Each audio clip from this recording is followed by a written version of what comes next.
தேசிய முட்டை ஒருங்கிணைப்பு குழுவின் நிறுவனர் பி.வி. ராவ் மூலம் துவங்கப்பட்ட என்எஸ்சி மூலம் முட்டை வண்டி விநியோகம் பயனாளர்களை கண்டறிந்து தொடர்ந்து வழங்கப்பட்டு வருகிறது. அதன் தொடர்ச்சியாக தற்போதைய என்எஸ்சி தேசிய தலைவர் அனுராதா தேசாய் முயற்சியின் பேரில் இந்த திட்டம் மீண்டும் புதுப்பொலிவுடன் பயனாளர்களை கண்டறிந்து அவர்களுக்கு முட்டை வண்டி விநியோகிக்கப்பட்டு வருகிறது. இந்தியா முழுமையும் ஊட்டச்சத்து குறைபாடு உள்ளவர்கள் தற்போது மிக குறைவாக உள்ளதற்கு முழுமுதற் காரணம் கலப்படம் செய்ய முடியாத முழுமையான சைவ உணவான முட்டைதான்.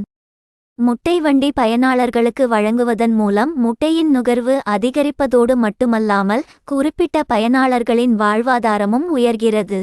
தமிழக அரசு பள்ளிகளில் கிட்டத்தட்ட 30 ஆண்டு காலமாக மதிய உணவு திட்டத்தில் முட்டை வழங்கப்பட்டு வருவதன் விளைவாக தமிழகத்தில் ஊட்டச்சத்து குறைபாடு உள்ள குழந்தைகள் பெரும்பாலும் இல்லை என்ற நிலை உருவாகி உள்ளது. இதன் தொடர்ச்சியாக தேசிய முட்டை ஒருங்கிணைப்பு குழுவின் முட்டை வண்டி விநியோக திட்டத்தின் கீழ் முதல் வண்டி வழங்கும் நிகழ்ச்சி நாமக்கல் மோகனூர் ரோட்டில் மகரிஷி நகர் அருகில் நடைபெற்றது.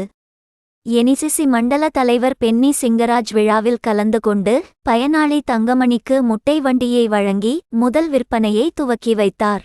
மத்திய செயற்குழு உறுப்பினர் தங்கமுத்து, மோகனூர் வட்டாரக்குழு தலைவர் ராஜேந்திரன், மண்டல பொருளாளர் சுந்தரராஜன், நாமக்கல் வட்டாரக்குழு தலைவர் ஆனந்தன் உள்ளிட்ட பல பண்ணையாளர்கள் இந்த நிகழ்ச்சியில் கலந்து கொண்டனர். வெங்கடேஸ்வரா ஹேச்சரீஸ் உதவி பொது மேலாளர் மேகநாதன் மற்றும் திரளான பொதுமக்கள் விழாவில் கலந்து கொண்டனர். நிகழ்ச்சிக்கான ஏற்பாடுகளை தேசிய முட்டை ஒருங்கிணைப்பு குழுவின் உதவி பொது மேலாளர் பாலசுப்பிரமணியம் செய்திருந்தார்.